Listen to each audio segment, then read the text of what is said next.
Hello, kids. So, how are you? Today, we are going to learn about a poem. So, before that, let me ask you a couple of questions. Have you ever stood at the seashore? Have you heard the higher waves hitting the shore? The sound of it. Have you felt that? Have you felt the coldness of the water when it hits your feet? It's a nice experience, right? You must have also watched the line of horizon at the distance where the sky and the water meets, isn't it? And you can see some small images of the sailing boats and ships there. And as you see through the images, it suddenly vanishes into the sky, isn't it? Out of your sight. So, have you ever thought about these sailors? How do they sail across the high tide waves and they have moved through the big oceans? Have you ever wondered? See, today I'm going to talk about um, the poem named He Did It.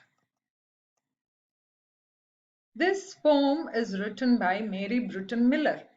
Okay, now Mary Britton Miller was born on August 1883 in US. She is a US poet. She started working or writing the novels after her age of 60. Yes, you heard it right. After her age of 60. When she was young, she never used to write. Okay.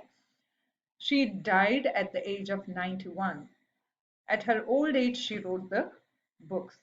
So you can understand that because of poor eyesight during at that period of age, she used to dictate these novels to someone and they will write the cop, copy down the whatever she dictates. Okay.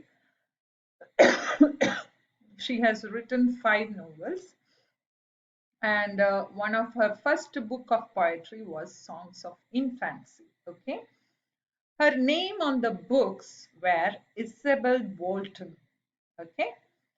Now let us learn about this poem, about her poem, which is that He Did It. So this poem talks about a man who is alone but has a determined will to conquer something great in life. So let us read the poem. Said the dangerous sea, you will not conquer me. Try as hard as you can. You are not a whale, you are not a shark. You cannot walk on the waves, young man. So, in this poem, you can hear the conversation between the sea and the man. A man who is going to sail on the sea. Okay. Now, at the first, the sea is challenging the man. Okay. Look at the lines. They are explaining the sea. The poet is explaining the sea as dangerous. Okay. Why is it dangerous? Because of its high tide waves, because of its vast amount of water all around, isn't it? Let us read. You will not conquer me. What is the meaning of conquer, children? You will not conquer me means you cannot win over me. Okay? Try as hard as you can. Even though if you try, you cannot win over me. You cannot, you are not, the sea is saying that you are not a whale, you are not a shark, that you cannot live and survive in water. Okay. You cannot walk on the waves. Yes, definitely a man cannot walk on the waves, right? But he has other plans to sail through the water. Isn't it, my children? Yes. So he made a boat that was able to float. Ho ho, said his foe. It floats, all right, as it is watertight, but you can't make it go. So here the sea, so the man made a boat, okay, and it was able to float. Yes, you know that boat can float on water, isn't it? Now look at the next line. Ho ho, said his foe. What is foe? Foe means enemy, okay? Opponent, okay? Who is the opponent here to the man? Yes, it is the sea, okay? Because the sea is giving him challenges and he doesn't, he turns out to be hostile towards the man. He's not at all welcoming the man on the water, isn't it? So he is challenging him and trying to chase him back to the land, okay? He doesn't want him on the water. Ho ho, it floats. All right. He's saying, okay, you have made a boat. What's the big deal? Huh? It is watertight. I agree that water cannot enter the boat. Yeah, it floats on the water, but you cannot make it go.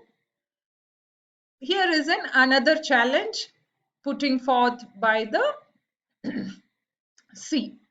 He is telling that, okay, you have made this boat, but you cannot sail through me. Oh, yes, I can, replied the young man. And he made some oars and learned how to row.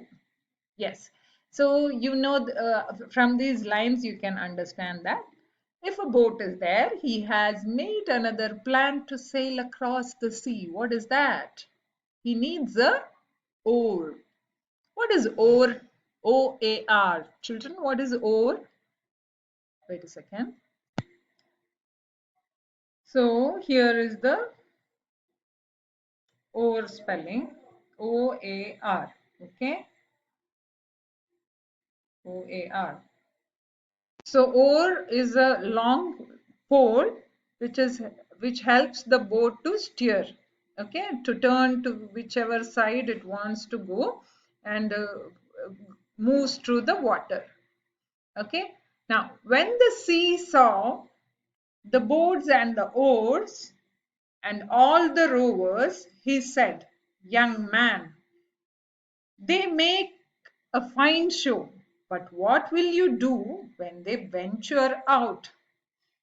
So finally, the sea understood that the man has made the boats and the oars and he has taken the challenges to move across the water. So now he feels a bit insecure. The sea is feeling insecure that, okay, this means he is going to sail, but still he is challenging the man that I am too big for you and this is a very dangerous place. Now, as you proceed, what will you do? Because my tides are so big and it swells. See, in the next line, you can see that it is explaining about its waves where the deep sea swells can take them up and toss them about like conch shells. What is conch shell? Conch shell means the shell that you play with when you collect from the beaches. On the sand, you get these shells, right? You play with it. So it is saying it is so tiny and small, and you can see how the shells float in water in the sea, isn't it? Likewise, he is resembling that to the boat, like a cockshell. Okay, the boat is like a cockshell that floats here and there along with the water waves. Okay, so he is saying that the big waves of the sea swells. Swells means becomes larger, and they will toss them the boat. And he says the boat will sink. Now look at what the man says. You can't stump me, said the bright young man, and cut down a tree, and made a tall mast, and rigged it with sails to catch the high winds and weather the gales. So the young man retreats by saying that you can't stump me. He's trying to tell the sea that you cannot stump me. What does stump me means? Stump means you cannot stop me. Okay, the you cannot get me stuck to a place.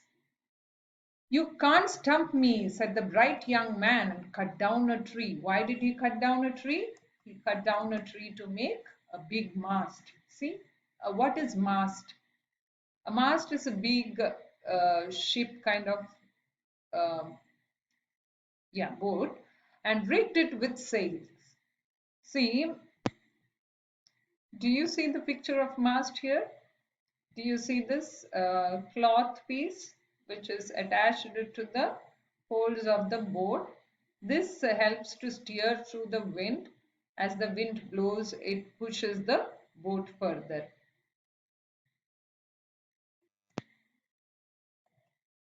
So the man is saying that with the help of these mast, he can weather the gales. What is weather means? Weather means managing the difficult experience without getting harmed. Okay, he can, and gale is the strong wind. He can escape the winds, strong winds, without getting harmed with the help of these big mast. Now, when the ships set out with their sails unfurled to cross the Atlantic and discovered the world, the sea looked them over.